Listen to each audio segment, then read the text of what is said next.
Biyernes na naman mga biyero! I'm sure pagod kayo sa isang linggong puno ng trabaho. Why don't you just chill and watch this?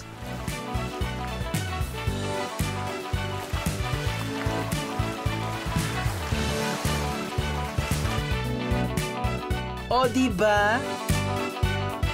Mapanood lang ang napakalinis na karagatan. Nakaka-relax na.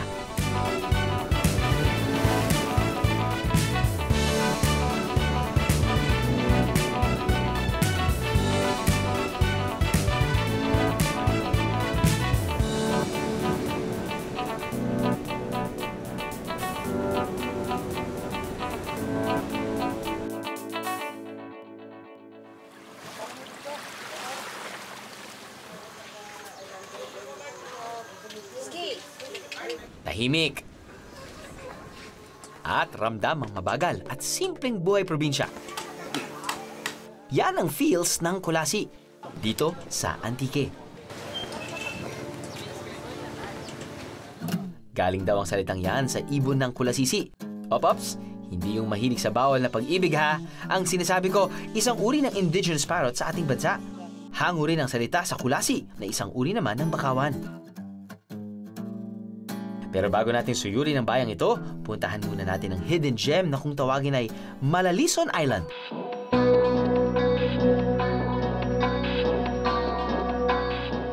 Locals call it Mararison with an R, pero tama rin daw na tawagin itong Malalison.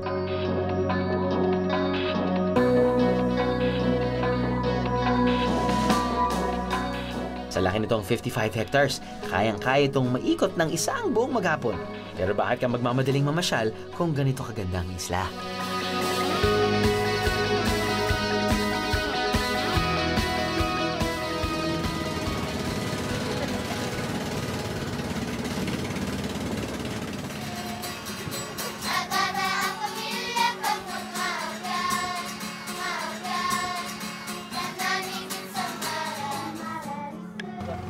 Alright, mga biyero, galing sa Kulasi. We're gonna take a 15 to 20 minute boat ride. Makakarating na tayo dito sa tinatawag nilang Mararison Island. At mukhang, well, meron na ako bagong kaibigan dito ng aso. At bukod doon meron yata tayong makikilalang mga bagong kaibigan din.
Actually, hindi ko alam kung ano yung exactly kung ano sinasabi nila, pero dahil syempre, kinakanta nila sa sarili ng lingwahe, pero parang yung nararamdaman ko yung parang, you know, I'm welcoming you as a tourist.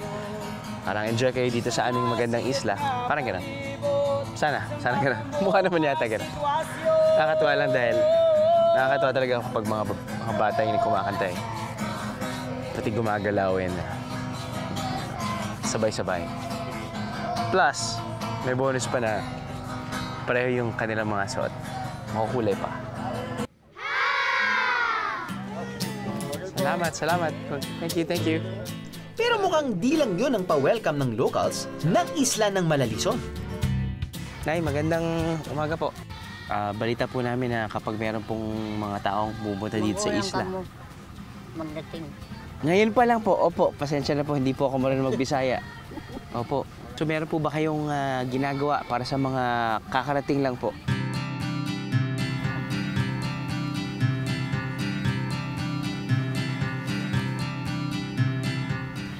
Sa bulsa po. Lalagay ko po sa bulsa. So, syempre, hindi lang ako yung pumunta dito. Kasama ko yung mga ibang crew members ng biyahe ni Drew. At specifically, gumagamit si Lola ng luya. Tears it off. Tapos nun, pinapagdasalan niya. Tapos nung ginagawa niya, yung luya na yun, yung part ng luya na yun, nilalagay niya sa forehead, nilalagay niya sa both wrists, nilalagay rin niya sa ankles ng mga turistang kakarating lang dito sa Mararison Island. Naiwang tradisyon daw ng mga karaya ng Malalison ang pagluluya.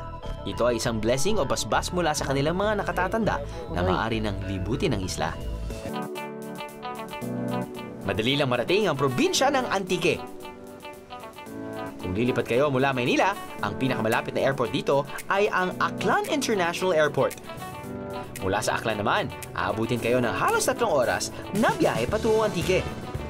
At dito na sa pinakamalapit na bayan nito na Kulasi, 15-minute boat ride lang, mararating nyo na ang Malalison. Dahil nga nasa baybayin ng Sulusi ang Kulasi Antique, hindi ito nakakaiwas sa mga malalakas na bagyo katulad ng Yolanda. Pero alam nyo bang nagsimula lang ang turismo sa isla na to noong 2014? Yung mata ng Yolanda nag-hit dito sa bayan ng Tibiao at Kulasi, including itong isla. Then, 4 na buwan ng nanalasa matapos yung Yolanda. So, nang niinbitahan ko po yung mga vloggers, sinabi ko po sa kanila na malaki po ang potential nitong isla na to para sa turismo. So, parang mala Batanes siya. And back then, nag-hype na yung Batanes. So, yun yung nagpa-spark ng curiosity.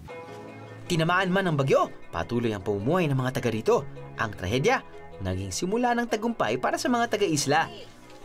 From zero po na income sa tourism, after po ng Yolanda, na-organize po namin yung 7 sector, nabigyan po ng trabaho yung mga guides, mga boat operators, tapos yung homestay, tsaka yung mga caterings. Dahil na rin ito sa community-based ecotourism at sustainable livelihood programs ng Department of Tourism. After almost 2 years po, we could say that it's already a success or blessing po sa Antique. Kaya ngayon, isang booming island destination na ang Mararison o Malalison Island. Now there's more reason to come, right? Yeah.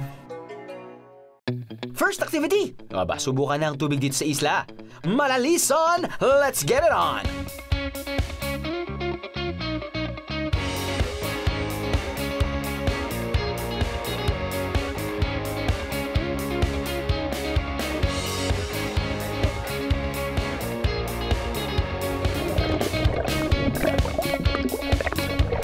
Crystal clear water. Check.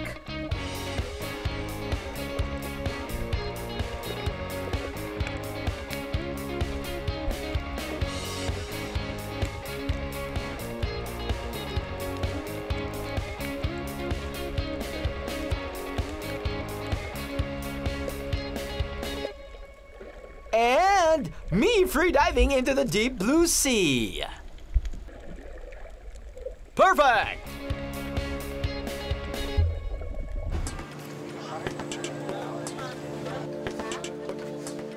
Ayon sa mga karaya, talagang may mangilan-ngilan pa rin na natakot sa mga aswang at mga mangkukulam. Pero wag daw matakot sa mga aswang at kung ano-ano pang uri ng pambabarang o pangkukulam. Dahil dito sa kalapit na bayan ng Tibiao, may pangontra sa mga aswang at iba pang masamang elemento, ang pang-aaram. Isang uri ng sinuunang panggagamot gamit ang langis at tasal. 50 years na itong ginagawa ni Aling Remedios. Ang simula ito, kailangan manalangin ka para yung laman, yung sakit ng tao, minsan mga pako natanggal ko. Iba-iba, mga hayop. Kailangan manalangin ka muna, saka na ibigay sa'yo. Pagka malalaman mo nga, parang umiinit yung kamay ko, yun na makukuha ko na. ko. Kung malalaman ko nga walang laman. Kasi malalaman ko yan kung gawang tao o kung kulam, kaya ko yan gagamutin. Yung bato, doon sa bato ko tinanggal. Yan yung may laman ka, kasi makita ko eh. Kung ang tao hindi maniwala, makikita ko din, mabasa ko sa isip. Marami na akong mga taong tinulungan. Kaya ang mga curious na biyahero, gusto itong masubukan. Hello. Kamusta po? Okay lang. Di ba nakaraan nakapunta ka na dyan? Karaan po. Baka iba po yung pumunta. Hindi ko po alam kung ako yun. Wala. Baka yung aking kapatid. Ah, yun nga. Siguro. Siguro nga. Sige po. Ano pong gagawin natin, ma'am? Hindi basta-basta ito matablahan. So, bali wala po. Bali, wala. Ay, nag-umpisa ako 1968. Hanggang ngayon, 2016 na. Matagal dito ako ng gamot noon. Lagi ako sumasama kung saan manggamot yung lolo ko. Kaya nga, sa matagalan yung sama-sama ko sa lolo ko, yun linipat niya sa akin. Kahit saan ka pupunta, hindi ka madablahan yung barang. Oh, Barang. barang. Ano po ibig sabihin ng barang? Ang barang kulam daw. Kulam. Oo, yun. So, Okay naman ito eh. Wala naman Wala po. problema. sabi ng, kung minsan sabi ng asawa ko, mayroong problema daw ako sa utak. Wala nga eh. Sabi ni- Nako. Wala naman itong sakit eh. Wala po. Wala nga. Pinacheck ko, kung mayroong mga laman-laman dyan, pwede ko matanggal. Pero ngayon wala ko matanggal. Wala sa'yo. naman po. Kasi wala Wala. naman kailangan tanggalin. Wala naman kailangan matanggal. Walang laman. Walang laman. Yung utak ko walang laman. Pero ang utak, Meron- iba-iba. meron po. Iba-iba eh. Kasi ibang isip mo eh. Ah, Minsan, siguro, ang silos hindi mo maiwasan. selos. Oo nga, hindi mo maiwasan. Selosa nga yung asawa ko. Oo nga, alam ko, silusang asawa. Iba yun, iba. Habulin ka na, habulin. Habulin po ng aso. Habulin po ako ng aso. Baka mamaya mapikot ka dyan. Napikot na po ako eh. Napikot na po ako. 7 months na nga po. Kung wala ng problema sa mga barang at aswang, mainam na i-secure nyo na ang inyong hotel dito sa Kulasi. Dito, prices start at 800 pesos. Air-conditioned rooms na yan mga biyahero, pero hindi pa rin kasama ang pagkain. Huwag mag-alala dahil affordable ang meals dito that start at 100 pesos. Abot kaya na rin.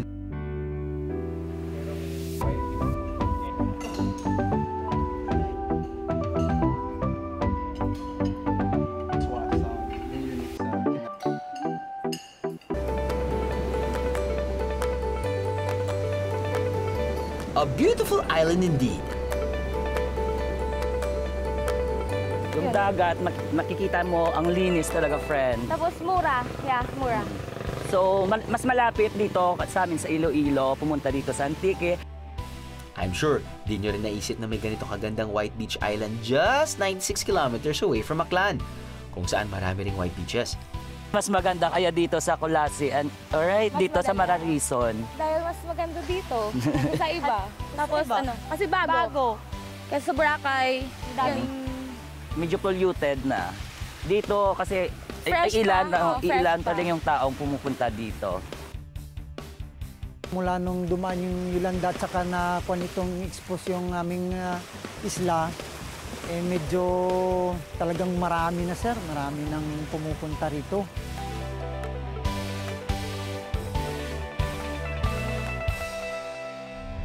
For now, we have 41 trained homestays within the island and hoping na dadagdag pa po ito. Ang kagandahan sa sistemang ito, ang locals ang kumikita at di ang mga big-time investor dahil wala pang major resorts dito. Isa sa mga nagpapa-homestay ay si Aling Cecilia. pasok po kayo, tuloy po Ano kayo. ko lang po yung sapatos ko. So may electric fan, may TV. Bawat kwarto po may electric fan. Bawat kwarto may electric fan. Kailan ho kayo nag-umpisa? Nag-ano po kami nung pagtapos ng Yolanda. Noong una, sinabi ko sa asawa ko na ayaw kong magpa-homestay. Kasi marami kaming anak eh. 7. Pag may bisita ka, kailangan akomodahin mo ng mabuti kasi bisita mo yan, hindi mo basta-basta papabayaan lang. Pero nung bandang huli, parang wala na talaga kaming source of income na kailangan naming kumita para matustusan yung pag-aaral ng mga anak ko. Parang maganda yung kinalalabasan kasi nakakabili kami ng pangangailangan ng mga bata. Matapos ang Yolanda, yun talaga ang ano namin Yun talaga ang umpisa na talagang maraming turista ang pumunta. Ang bahay ng pamilya ni Aling Cecilia may 4 na kwarto. Lahat ay maayos at may kutsyon ng higaan. Tahimik din sa isla, kaya talagang makakatulog kayo ng mahimbing. All in all, ilan pong mga tao pwedeng makitulog dito sa inyo? Mga 10, babaw, pataas baba. Meron pa kayong mga staff tol para sa mga bata? Opo, minsan pati yung may mga mag-asawa, mga pamilya, Opo, may dalang bata.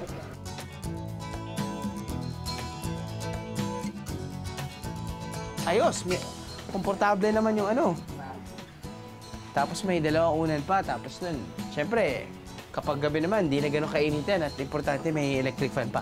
Bawat kwarto po may electric fan. Biyahero tip, sa inyong pagbubuk na matutuluyan ng homestay, make sure legit na bahay ang tutuluyan nyo and it's a must na mag-research online at magtanong sa local tourism office. And it's always better to be safe than sorry, mga biyahero. Mismo yung mga kaibigan ng mga turista na pumupunta po dito, sila na yung nagre-refer, nagbibigay ng numbers at siya yun naman ang kinokontak ng mga incoming tourist po. Aba syempre, kasama rin sa mga homestay na to ang home-cooked meals.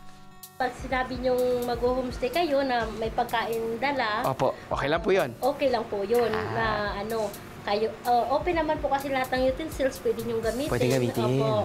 Okay. Tapos kung mayroon naman pong walang baon na gusto talagang yung magluluto, yung parang dala ayon sa package deal namin na Opo. yung 2 ulam, isang kanin. So depende na po yan sa usapan nyo. Depende po sa usapan namin. Pag ganun, sabihin natin kung wala pong pagkain, magkano po kada gabi? Ang dito po sa bahay namin, 250 per head po. 250 per head po? Opo. Tapos yung pagkain po nila, 2 ulam at saka unlimited rice. Tapos... Wow, only rice pa ha? Opo. 150 per head po. 150 per head. Opo, 2 ulam na po yun at saka So all in all, 400. Opo. Ayos na yun. Opo.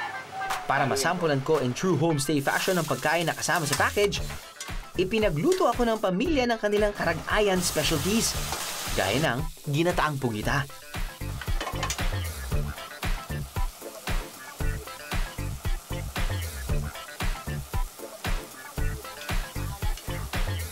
Hindi regular ang supply ng kuryente sa isla, kaya wala silang mga refo freezer.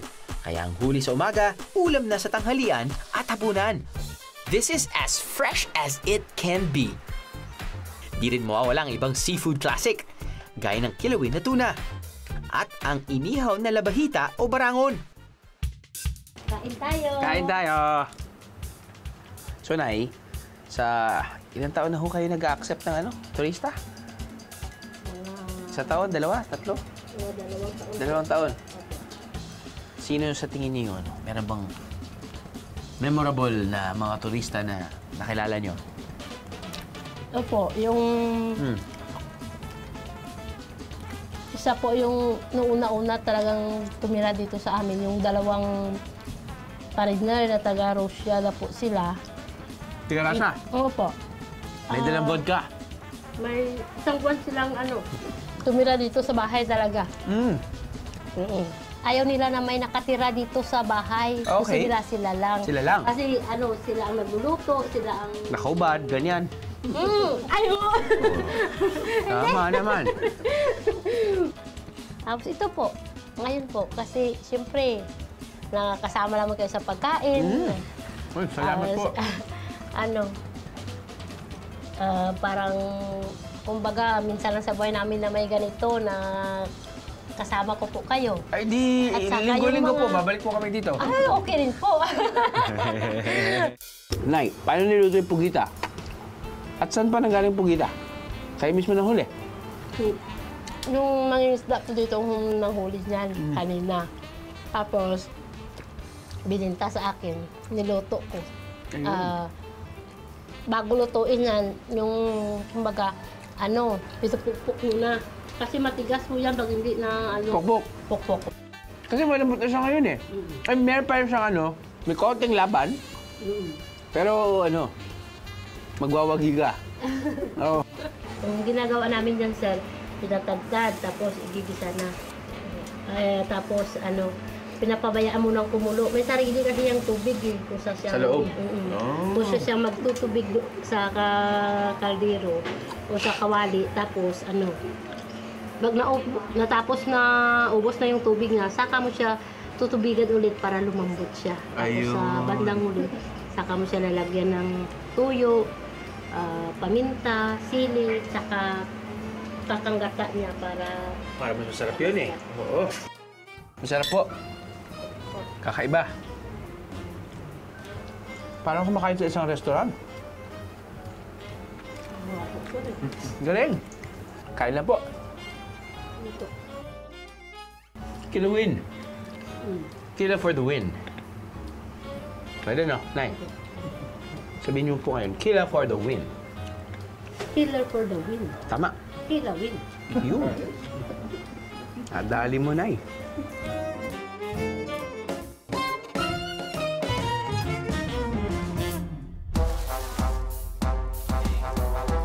Perfect na pantanggal ng lansa ng isda ang malamig at preskong ice cream on a stick. At dito sa maliit na bahay na ito, nanggagaling ang dessert na to. Secret lang mga biyero Pag dito kasi bumili, wholesale ang presyo at 5 pesos per piece. Mas mura ng 2 to 5 pesos kaysa sa mga naglalako. Uy, masarap nga. Pwede. Pwede, ma'am. So, ilang years niyo po ginagawa to? Magto 2 years pa lang ngayong September. 2 years pa. 2 years pa lang. Bago po gumawa ng ice cream, ano po yung negosyo niyo? Ito, ice cream. Talagang Ice cream talaga? sa cart. Aba, mula sa paloko-lako lang noon ng kariton, biglang sumikat ang negosyo nilang ice cream on stick. With 5 flavors to choose from: cookies and cream, buko pandan, ube, cheese, at melon. Kami, tag-ulan, tag-araw, ice cream pa din paborito. Ayaw. Isda. Pero kung nag-iisip kayo ng isda na gusto nyong may uwi, sangkaterba rin ang klase ng mga daing dito. Ang price range, 70 to 100 pesos kada plastic. Mga kalahating kilo na rin. Well, not bad at all.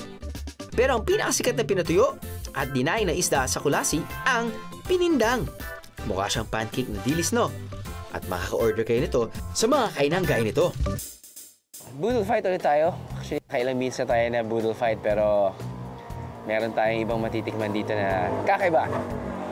Kasama sa ating boodle fight. Pwede natin tawaging boodle noodle. Pinindang. Parang dilis. Parang dilis naman talaga. Tapos nun,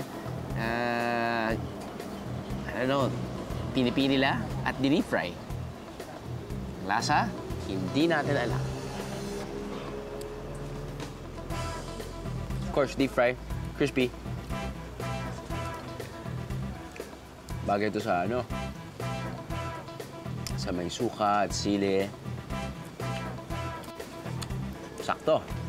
Buti lang meron.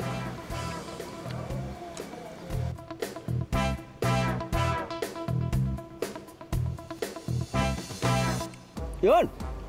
So, kasama sa boodle fight, meron kang okra, meron kang hipon, meron kang fresh fish caught of the day, and then meron tayong inihaw na manok, meron tayong inihaw na baboy, at meron din tayong dalawang klaseng prutas. Meron tayong mangga, at meron tayong watermelon.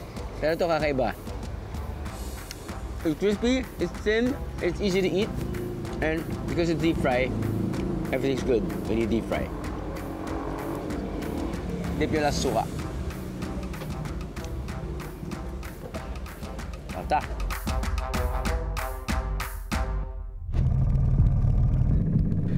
Balik bangka naman tayo para sa 3-hour boat ride sa isa pang hidden gem ng Antique. Medyo mahaba at maalon ang biyahe, so make sure na may baon kayong pagkain. Seco Island, 1.5 kilometers lang ang laki ng isla. White powdery sand. Pristine crystal blue-green waters. Mauubos ang adjective ko dito sa isla na to, mga biyero. Dahil talaga namang napakaganda. Perfect para mag-sunbathe. At magbabad para mag-snorkel. Buhay na buhay ang corals. No wonder protected area to.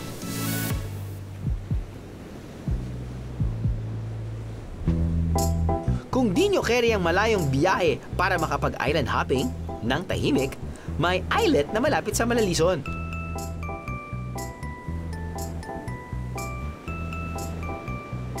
Ito ang Nablag Islet. Okay, mga biyahero, yung nasa likod ko ay tawag nila dyan ay Nablag Islet. Usually, kapag low tide, from here, pwede tayong tumawid. Walang problema, hindi tayo mababasa. Pero kapag high tide, syempre, 2 separate islands yan. 20 to 30-minute walk lang yan mula sa White Beach ng Malalison. Libre pa ang punta nyo rito, lalo na kung nasa isla na kayo. Para ito sa mga biyahero na gustong umiwas sa maraming tao.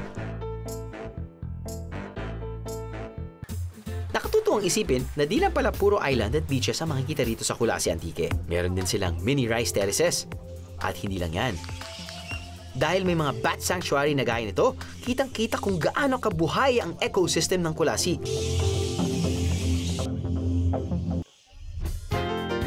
Dito sa Kulasi, ang batchoy ng Ilonggo may twist. Nakabao. Kirain na natin to, baka meron pang tumira mga biyahero. Ito yung kanilang version ng bok choy. Di ba usually ang bok choy sa Iloilo served sa glassware, plastic bowl.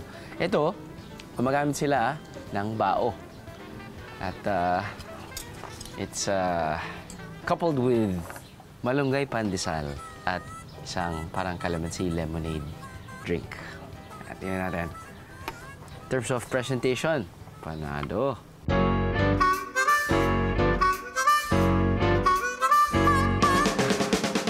Kakaiba. You won't miss it actually dahil may malaking sign sila na payapang batchoyan. Apparently, ang paya ay bao at pang parang term of endearment yan. Parang katulad, bro, chief, brotherhood, my man! Pwede. Pwede. Tingnan nakakatuwa yan. Yung tipong meron ka pupunta ang probinsya, tapos nun, meron ka matitikmang masarap na version ng alam mo ng dish, katulad na itong bok choy, at pagka-present ay kakaiba pa.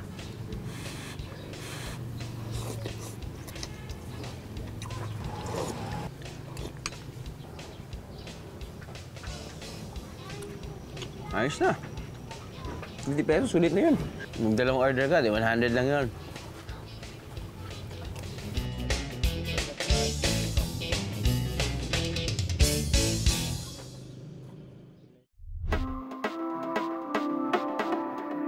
Ngayon, oras na para sa ating last activity dito sa isla ng Malalison!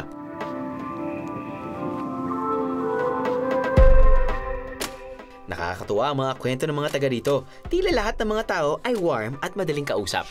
May kakaibang charm talaga ang buhay isla. Parang lahat good vibes lang.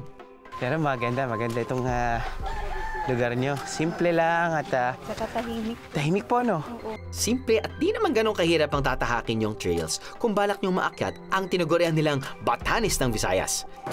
Sana ganyan yung boses ko sa anak ko kaya makatulog ka agad. At di rin kayo maiinip dahil sa mga kakaibang uri ng halaman na matatagpuan nyo rito, gaya ng endemic sa isla ng pitcher plant. Isang uri ito ng halaman na kumakain ng insekto sa pamamagitan ng pagbalot ito ng kanyang dahon. At dahil bawal itong pitasin, hanggang tingin at litrato lang ang dapat gawin sa mga ito, okay? Huwag na tayong magpakabida. Ang namigitusan. Tapos doon sa unahan yung... May isang isla kami doon na Dito lang mahanap. Oo, yung naghihiwalay pag... Naghihiwalay? Oo, pag low tide. Parang manananggal na isda. Hindi bundok yun. Bundok. Pag low tide siya, magkadugtong. Wala pang 20 minutes ng paglalakad, makikita na ang magandang forma ng mga burol na nakapalibot sa isla. Ate, napanood niyo na po ba yung Lord of the Rings? Oo. Feeling ko, kasama po tayo sa pelikula. Alam nyo yung mga eksena sa pelikula na may magandang tanawin at may malayong lalakbayin ng bida bago marating ang kanyang kalaban o misyon? Yung tipong marami muna ang pagdadaan ng hirap bago marating ang destinasyon? Naganda po ako sa inyo talaga. Ilang hakbang pa, ito na ang bumulaga sa akin.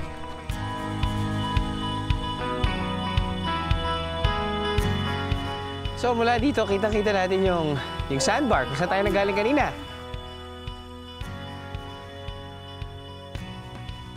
Alam mo, bihero, maganda dito dahil hindi ka naman kailangan maging physically fit para makaakyat dito. Ilang minuto lang, no? Kahit wala ka masyadong exercise, walang problema.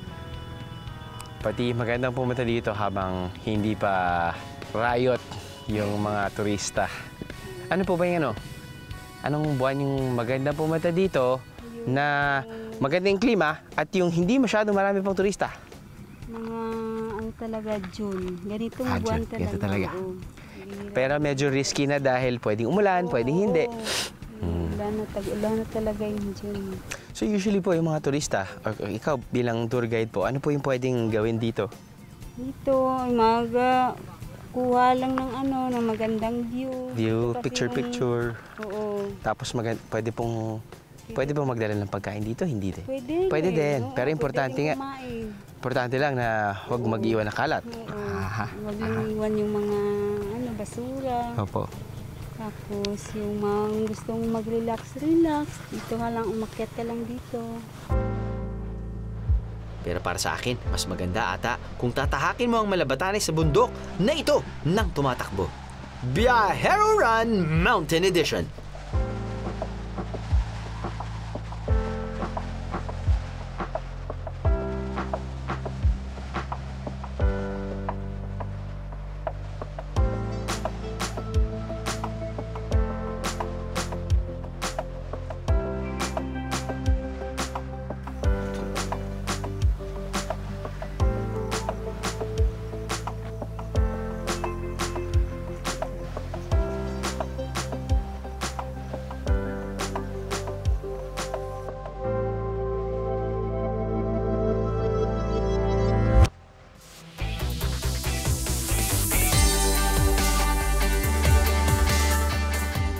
I am speechless, mga biyero. Hindi ko inakala na ganito kaganda dito sa tuktok ng Malalison Island. Mga biyero, nakatutuwang malaman na may magagandang isla na di pag-aanong nadadayo. Gaya ng isla ng Malalison. Sa tuwing tayo dadayo, isipin natin na ang isang pasyalan gaya nito ay tahanan ng maraming tao. Pag Biyernes at saka Sabado, Linggo, maraming pumupunta dito. Dati 10, 20, ngayon halos daan-daan na, 1,000 na nga ako minsan, 1,000. Okay siya sa kumikita, pero nagiging marumi yung kapaligiran. Turista, basta na lang tinatapon yung basura. Pag may mga basura po kayong madadala dito sa o kung may ipon, ipunin nyo na lang po at dalhin nyo na lang sa mainland, doon sa Kulasi mismo po. Doon na rin po ninyo itapon. Dito na ako lumaki, mahal ko ang islang ito. Kaya parang ayaw kong yung kalikasan, ma-abuse yung kalikasan ng mga taong dumadayo dito sa isla. Sana maging mabuti tayong Be a Hero! Dahil ang lahat ng magagandang tanawin sa bansa ay para sa lahat ng Pilipino. Till next week, biyaheros!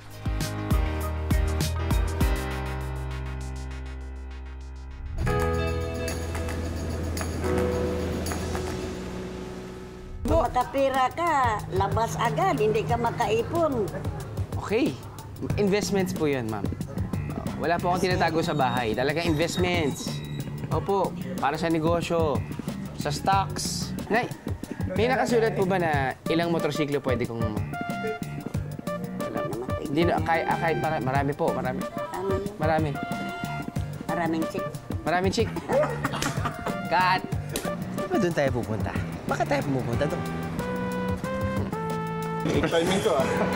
May tatlong bibe dito sa isla.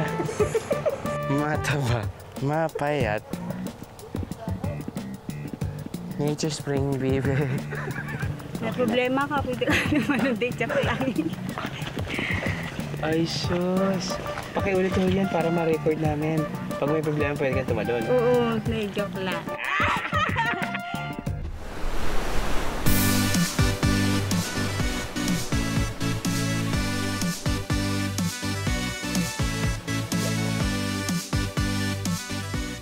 Yes. Aso po ba to? Hindi po.